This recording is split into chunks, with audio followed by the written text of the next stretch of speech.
Salut et bienvenue dans ma vidéo de cette semaine. Là, tant qu'on n'est pas le 22 septembre, on est encore en été, ok?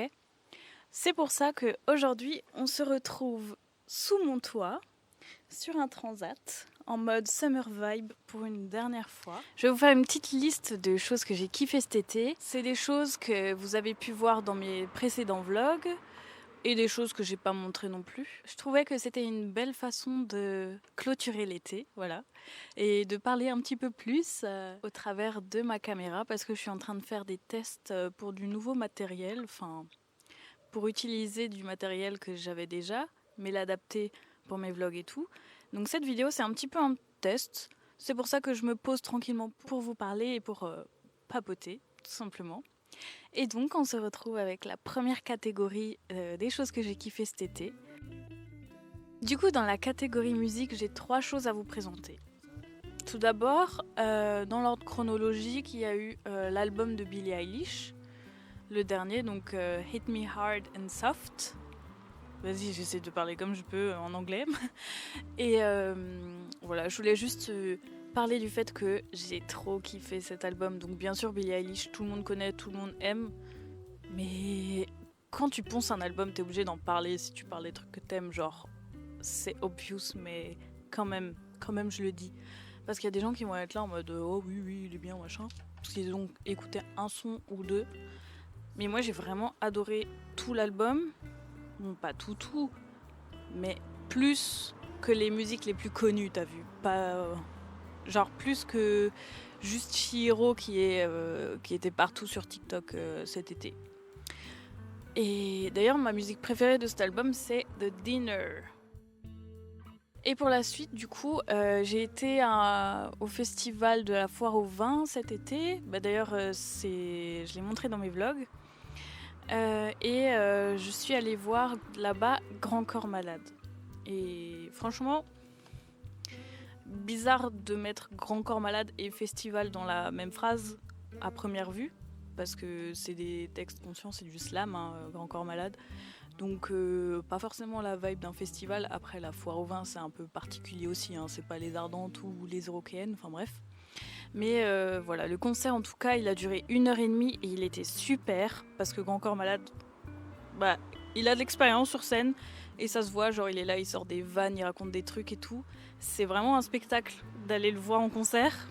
Et c'est vraiment le genre de concert que j'adore. Et donc je suis ravie d'avoir découvert ça. J'aime bien aller voir des concerts où je connais pas forcément toutes les musiques et tout. Et là c'était super intéressant de découvrir les textes et en même temps de l'entendre parler de ces musiques. C'était vraiment top, très émotif aussi, beaucoup d'émotions et c'était vraiment sympa. Mais par contre le bémol avec les concerts comme ça m'est déjà arrivé d'aller à la foire au vin de découvrir des artistes. C'est que c'était super en live et que j'ai du mal à les écouter après juste dans ma playlist Spotify, dans la voiture ou quoi. Mais je garde le moment là-dedans et j'ai vraiment adoré. C'est pour ça que je voulais en parler. Enfin, pour ce qui est un peu plus de la fin de l'été, parce que c'est un peu récent, il y a une nana que je connais qui a sorti un EP. Elle s'appelle May. L'EP qu'elle a sorti, il s'appelle Dreams and Emotions, qu'on trouve du coup sur toutes les plateformes. Et en gros, il y a 5 titres ou 6, mais c'est vraiment 3 musiques. Le reste, c'est une intro, une outro et tout. Et du coup, je connaissais les musiques et je l'avais déjà vu performer en concert et tout. Et je suis très contente qu'elle l'ait sortie sur les plateformes parce que vraiment, moi, j'adore la vibe de cette nana. Et du coup, c'est vraiment génial de connaître quelqu'un, que ce quelqu'un sorte une musique, que tu entendes ce quelqu'un sur scène et que maintenant tu peux l'écouter dans ta playlist, dans ta voiture. Je trouve ça génial. Voilà. Donc je le mets dans mes favoris aussi parce que c'est vraiment des musiques que je connaissais presque par cœur avant qu'elles sortent. Et je kiffe. Et je l'ai croisée d'ailleurs l'autre jour à la gare.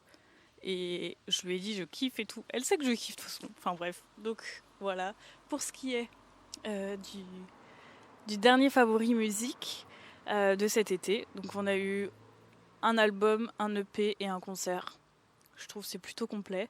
On peut donc passer à la suite. Pour ce qui est de la suite, j'ai appelé cette section la section culturelle. Il n'y a pas grand chose, il y a 2 trucs. En vrai, peut-être que j'aurais plus de choses à mettre, mais j'ai pas réfléchi plus que les premières choses qui me viennent en tête, parce que c'est ça qui a marqué mon été un peu. Et du coup, y a une BD qui est la BD de Marie Spénal, qui est une illustratrice qui a sorti sa première bande dessinée pour adultes, qui s'appelle Il y a longtemps que je t'aime, je crois, que j'ai acheté en août, un truc comme ça, qui est sorti en mai. Et bah, la nana, c'est une illustratrice, donc forcément, les images sont belles. C'est une BD colorée et elle nous invite à voyager dans une histoire un peu introspective d'une femme ayant la soixantaine. C'est super beau et très poétique du coup. Et c'est ça que j'ai aimé, ça m'a vraiment transporté dans un autre monde le temps de quelques pages. Malheureusement, c'était trop court, mais la fin, voilà, elle suggère plusieurs issues, on va dire, et du coup, c'était vraiment intéressant de lire ça. Et c'est vraiment une lecture qui change d'un livre classique. Les BD pour adultes, c'est vraiment quelque chose que j'adore, mais que je ne lis pas assez souvent. Donc voilà, cet été, j'en ai lu une et je suis ravie de l'avoir présentée. Ensuite, on a un autre truc, vraiment, je vais enfoncer des portes ouvertes, mais les vlogs d'août de Lena Situation. Pardon, la saison 8 ? En fait, je vous explique pourquoi je parle particulièrement de cette saison. Déjà, pas sûr que j'ai suivi les autres saisons aussi assidûment que cette année. Et en plus de ça, comme j'avais déjà commencé à... Les vlogs, t'as vu ? Moi, genre, sur YouTube, ça avait commencé quelques semaines avant. J'ai grave analysé ces vlogs, avec un regard différent, un regard de créateur. Genre, analyser un peu qu'est-ce qu'il y a de cool dans ces vlogs, mais quand t'es derrière la caméra, tu vois. Et vraiment, ça ne confirme que le fait qu'elle soit trop forte, la nana. Genre, j'ai adoré tous ses plans, ses choix musicaux, elle est trop forte. Les émotions qu'elle transmet, ce qu'elle partage de elle et ce qu'elle partage des autres.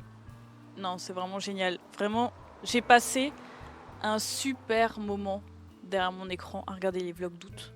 Et c'est pour ça que je l'ai mis dans les favoris, genre, c'est évident que c'est trop bien parce que beaucoup de gens regardent, même si tout le monde ne regarde pas non plus. Mais faut pas hésiter à regarder, c'est vraiment super. Je préfère ça qu'une série, genre. On passe maintenant à la catégorie des lieux. Donc là aussi, j'ai que 2 choses à présenter. J'ai pas mal vadrouillé cet été, beaucoup en France, un tout petit chouïa à l'étranger. Et il y a vraiment 2 destinations qui ont été des coups de cœur pour moi. La toute première, c'est la ville d'Annecy. C'est la première fois que j'y allais et j'ai passé une nuit là-bas avec ma mère parce qu'on a fini notre espèce de road trip en passant une nuit là-bas avant de rentrer chez nous. Et vraiment le fait que Annecy, ce soit une ville qui a un lac qui est magnifique pour passer du temps en été, vraiment il y a tout ce qu'il faut. Il y a des grandes étendues d'herbe pour se poser entre potes, il y a un énorme lac pour faire du paddle, pour se baigner, pour faire du pédalo, plein de trucs. La ville, elle a des aspects un peu médiévals et tout, ancienne ville fortifiée je crois. C'est vraiment que des esthétiques qui me plaisent beaucoup. Et le fait que quand tu décris tout ça, tu te dis c'est un endroit super top pour l'été, mais qu'en plus de ça, ça se trouve en Savoie, ça veut dire qu'autour il y a des montagnes et que c'est tout aussi bien de passer du temps dans cette ville en hiver. Ça me donne envie de passer du temps dans cette ville cet hiver. Je n'en dis pas plus. Annecy, j'ai adoré. Ensuite, on a passé il y a pas longtemps avec mon mec un petit week-end à Munich.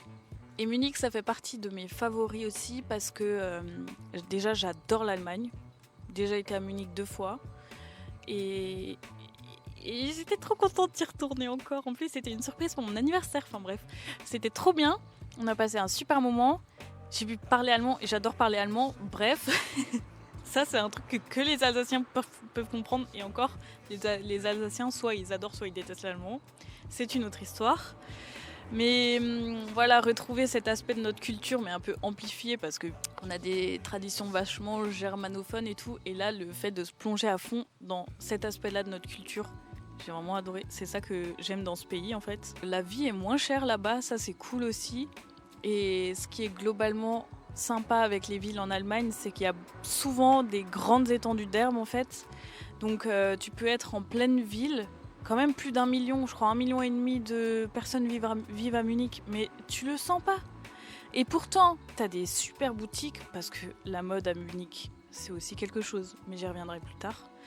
Et voilà, t'as de quoi te poser aussi entre potes, dans l'herbe, machin, truc, la bière, bref, tout ce que j'aime. Donc on enchaîne tout de suite sur la suite, n'est-ce pas?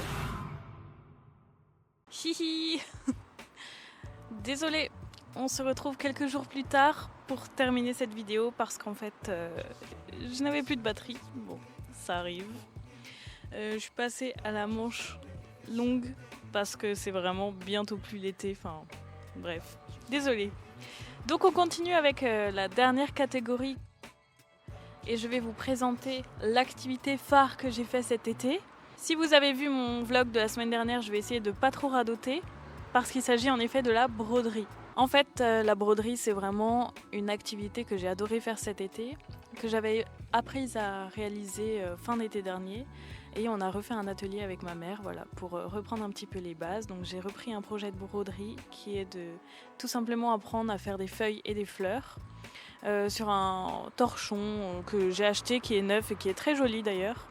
Et ça fait que à chaque fois que j'avais du temps libre, notamment dans le train ou quoi, ben, j'avais juste à choper mon aiguille et mon cerceau et je continuais de réaliser ce projet-là. Et c'est une activité super reposante que vraiment j'adore réaliser. Et c'est pour ça que c'est dans mes favoris. C'est vraiment le truc que je faisais dès que j'avais vraiment 2 minutes, 5 minutes de libre. C'est ça que j'avais en main, genre, clairement. Je kiffe. Ensuite, je voulais revenir sur le dessin d'observation parce que j'en ai parlé un petit peu cet été, comme quoi j'étais en train d'essayer d'apprendre la perspective et ce genre de choses. Donc, en effet, j'en ai fait. Dès que j'avais du temps aussi, c'était soit la broderie, soit le dessin d'observation, dès que j'avais à peu près 10 minutes, 15 minutes. Mais par contre, ce n'est pas dans mes favoris. C'est vraiment chiant, le dessin d'observation. Enfin bref. Ça fait qu'on passe à la dernière activité créative que j'ai un peu réalisée cet été.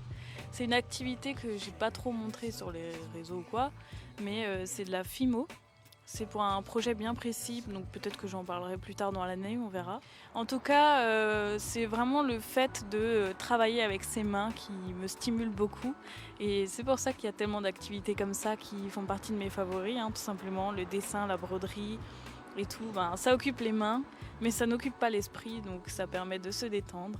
Et c'est ça que j'aime avec tout ça. Ensuite, je voulais parler d'un truc que j'ai pas abordé non plus en vlog, qui s'est passé pendant que je vloguais pourtant. En fait, avec ma meilleure amie, on a organisé une après-midi entre filles. Donc on a d'abord réalisé un groupe WhatsApp avec nos connaissances qui étaient motivées à se rencontrer entre nanas. Pour passer une jolie après-midi, on était dans un parc. Tout le monde avait ramené de quoi faire à manger et tout. Enfin, pas de quoi faire à manger, mais de quoi manger. On a fait des jeux de société aussi, on a fait un peu de peinture ensemble et on a beaucoup papoté et ça c'était vraiment top. Et à terme le but c'est de créer un petit groupe en toute sororité et de pouvoir se retrouver plusieurs fois par année, peut-être une fois par saison ou je sais pas.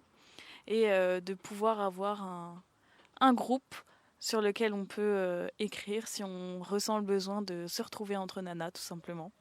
Donc voilà, ça c'est une activité vraiment cool qu'on a mis en place avec ma meilleure pote. On était vraiment les deux organisatrices en plus, donc c'est sympa. On a beaucoup aimé.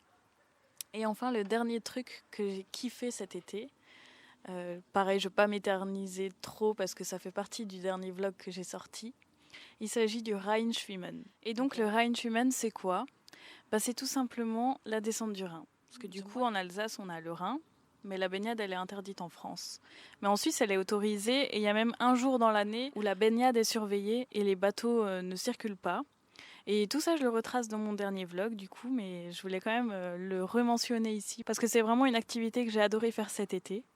Mais pour plus de détails, je vous renvoie donc à la vidéo de la semaine dernière, parce qu'habituellement, sur cette chaîne, c'est des vlogs.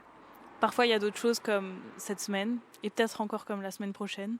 Mais dans tous les cas, on se donne rendez-vous les dimanches matins à 6h. Donc je vous dis bon dimanche, et à la semaine prochaine. Bisous! Ça fait bizarre de parler à un micro, hein. Mais moi, je kiffe en fait. ça fait partie de la vibe, ça fait partie de moi, genre.